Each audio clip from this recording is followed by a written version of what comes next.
नमस्कार, मैं रिंकी बाजपेयी। आप देख रहे हैं वंदे भारत टीवी। इमरान प्रताप गढ़ी संसद में जमकर भड़के, अपनी पूरी तरीके से भड़ास निकाली। उन्होंने साफ तौर पर कहा है कि बजट में सभी के लिए सब कुछ है, लेकिन क्या गरीबों के लिए कुछ है? क्या मनरेगा के लिए कुछ है? जो मजदूर दिन रात मेहनत करते हैं गांव में, क्या उनके लिए कुछ किया गया है? तो इमरान प्रताप गढ़ी ने बजट के लिए बहुत सारी बातें बोली हैं। क्या कुछ गरीबों, मध्यम वर्गीय परिवारों को कह रहे हैं, मनरेगा के लिए क्या कुछ कह रहे हैं, तो आप सुने क्या कुछ कह रहे हैं इमरान प्रताप गढ़ी। पति महोदय, वो भी क्या दिन थे जब संसद में देश का बजट पेश होता था तो देश की सड़कें ठहर जाया करती थीं। रेल बजट पेश होता था तो लोगों की उम्मीदें रेल के डिब्बों की तरह पटरियों पर दौड़ने लगती थीं। पूरा देश धड़कने रोक करके वित्त मंत्री और रेल मंत्री को सुना करता था। अफसोस, अब बजट पेश हो जाता है, मीडिया चैनल सरकार का महिमा मंडन करते हैं और बेचारी जनता बजट के आंकड़ों के शब्द जाल में उलझी हुई महीनों बाद समझ पाती है कि उसका तो फिर से कट गया।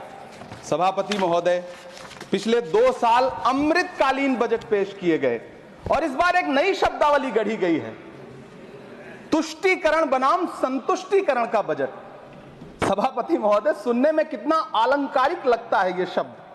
सोच रहा हूं देश की वित्त मंत्री और प्रधानमंत्री जी से पूछूं कि आखिर किसकी संतुष्टि?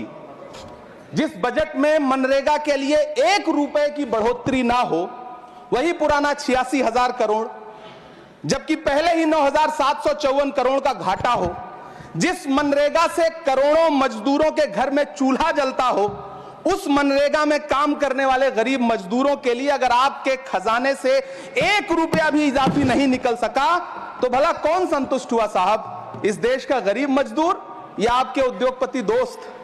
वो जो महाराष्ट्र में लोकसभा और विधानसभा के बीच में 40 लाख मतदाता बढ़ाए गए थे, अरे उन्हीं के लिए मनरेगा का थोड़ा सा बजट बढ़ा देते।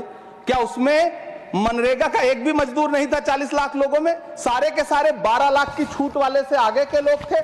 सभापति महोदय, कल जब वित्त मंत्री जी देश की संसद में भाषण दे रही थी तो वहां मुंबई में कोई गरीब इंसान जब अपनी जेब टटोल करके अपनी मोटरसाइकिल में 1 लीटर पेट्रोल भरवा रहा था तो उस पेट्रोल की कीमत थी 103 रुपया प्रति लीटर।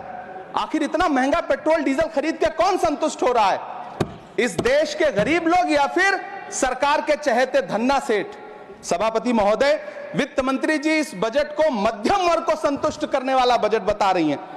अरे मैडम, हम आप यहां पर बैठे रहते हैं और वहां बाहर इसी दिल्ली में 1 लीटर दूध, चाहे वो अमूल का हो या फिर मदर डेयरी का हो, उसकी कीमत 73 रुपए लीटर है। इतना महंगा बेच करके कौन संतुष्ट हो रहा है?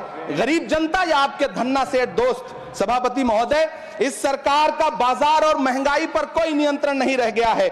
चाहे देश में लहसुन 400 रुपए किलो बिक जाए, टमाटर 100 रुपए किलो बिक जाए, प्याज का दाम सुनकर आंखों में आंसू आ जाए, लेकिन वित्त मंत्री महोदया बजट में महंगाई का मां भी नहीं बोलती हैं। बच्चों की किताब और पेंसिल तक पर टैक्स लगाने वाले सरकार से मैं पूछना चाहता हूं कि आप मध्यम वर्ग का हितैषी बताते हैं, खुद को तो शर्म नहीं आती है? खुद को धार्मिक कहने वाली सरकार भगवान श्री कृष्ण के प्रिय खाद्य पदार्थों, दही और मक्खन तक पर जीएसटी लगाती है और बात करती है मध्यम वर्ग की हिमायती होने की। जिंदा रहते हुए जनता से हर चीज पर टैक्स वसूलने वाली यह सरकार कम से कम मरने पर तो लोगों को बख्श देती, लेकिन नहीं, वहां भी लूटना है। अंतिम संस्कार के सामान, अगरबत्ती, धूप बत्ती, केवड़ा जल, चंदन पाउडर, जौ, बताशा, काला तिल, पंचरत्न, कपूर और कफन तक पर टैक्स लेने वाली यह सरकार किस मुंह से खुद को मध्यम वर्ग का हितैषी बताती है? कौन सी संतुष्टि? किसकी संतुष्टि?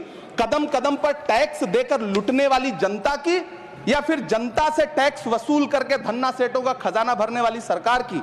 किसकी संतुष्टि?